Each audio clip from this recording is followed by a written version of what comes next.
अगली political file देश के नए मुख्य चुनाव आयुक्त के चयन से जुड़ी हुई है, जिसे लेकर आज चयन समिति की मीटिंग हुई। मुख्य चुनाव आयुक्त राजीव कुमार के रिटायरमेंट का काउंटडाउन शुरू हो चुका है। 18 फरवरी को राजीव कुमार रिटायर हो रहे हैं। उससे पहले नए नाम को लेकर पीएमओ में बैठक हुई, जिसमें पीएम मोदी और गृह मंत्री अमित शाह के साथ नेता प्रतिपक्ष राहुल गांधी शामिल हुए। शाम 5:30 बजे के करीब यह बैठक शुरू हुई, जो करीब 35 मिनट तक चली। कांग्रेस के मुताबिक उसने आज की बैठक टालने की मांग की थी, लेकिन सरकार ने मांग नहीं मानी। इसकी वजह हम आपको आगे बताएंगे। हमारे संवाददाता अमोद राय को सूत्रों से पता चला है कि मौजूदा चुनाव आयुक्त ज्ञानेश कुमार अगले मुख्य चुनाव आयुक्त की रेस में सबसे आगे हैं। केरल कैडर के आईएएस अधिकारी ज्ञानेश कुमार अभी चुनाव आयुक्त हैं। उन्होंने पिछले साल 15 मार्च को यह पद संभाला था और वो 2029 में रिटायर होने वाले हैं, यानी उनका कार्यकाल काफी लंबा है। 2029 में ही अगला लोकसभा चुनाव भी होगा।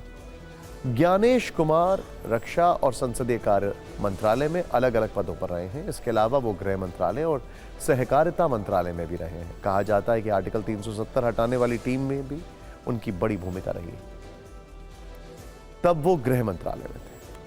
अगर ज्ञानेश कुमार नए मुख्य चुनाव आयुक्त बनते हैं तो फिर सरकार को उनकी जगह नया चुनाव आयुक्त चुनना होगा।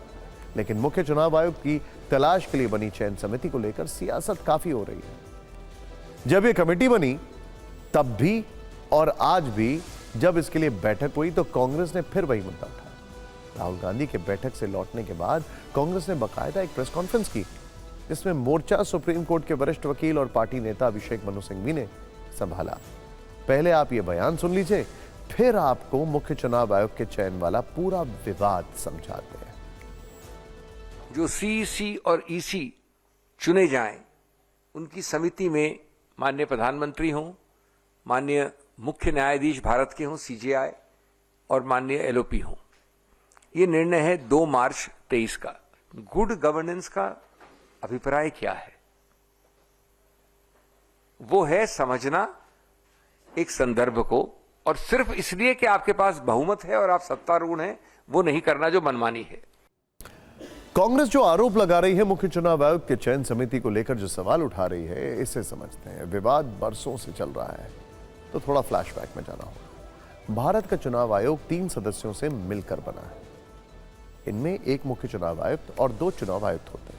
पहले संसद की तरफ से चयन को लेकर कोई कानून नहीं बनाया गया था। आमतौर पर प्रधानमंत्री की सलाह पर राष्ट्रपति नियुक्तियां करते थे। रिटायर होने वाले सीईसी के बाद जो सबसे ज्यादा वरिष्ठ होते थे, उनके नाम की सिफारिश कर दी जाती थी। 2015 और 2022 के बीच सुप्रीम कोर्ट में इस मुद्दे पर याचिकाओं की बाढ़ आ गई। सुप्रीम कोर्ट से दखल देने की मांग की जाने लगी। चुनाव आयुक्तों की नियुक्ति में केंद्र की शक्तियों को चुनौती दी गई। फिर 2023 में सुप्रीम कोर्ट ने फैसला सुनाया कि जब तक संसद कोई कानून नहीं बनाती, तब तक प्रधानमंत्री, नेता प्रतिपक्ष और सीजेआई सिलेक्शन कमेटी में होंगे और वही मुख्य चुनाव आयुक्त और चुनाव आयुक्तों का चुनाव करें। मतलब नए कानून के बनने तक के लिए यह प्रक्रिया थी। सरकार ने मार्च 2023 में आए इस आदेश के बाद दिसंबर 2023 में ही नया कानून बना दिया। नए कानून के मुताबिक अब चुनाव आयुक्तों की चयन समिति में 3 लोग हैं। एक प्रधानमंत्री, दूसरे नेता प्रतिपक्ष और तीसरे पीएम के जरिए नियुक्त एक कैबिनेट मंत्री। मौजूदा वक्त में इस कानून के हिसाब से प्रधानमंत्री नरेंद्र मोदी, राहुल गांधी और गृह मंत्री अमित शाह इस कमेटी में हैं। अब कांग्रेस यही मांग कर रही है कि चयन समिति में सुप्रीम कोर्ट के चीफ जस्टिस को भी शामिल किया जाए। सरकार के कानून को सुप्रीम कोर्ट में चुनौती भी दी गई। कांग्रेस पूछ रही है कि अगर कल को कोर्ट ने नई चयन प्रक्रिया को रद्द कर दिया तो नए मुख्य चुनाव आयुक्त का क्या होगा?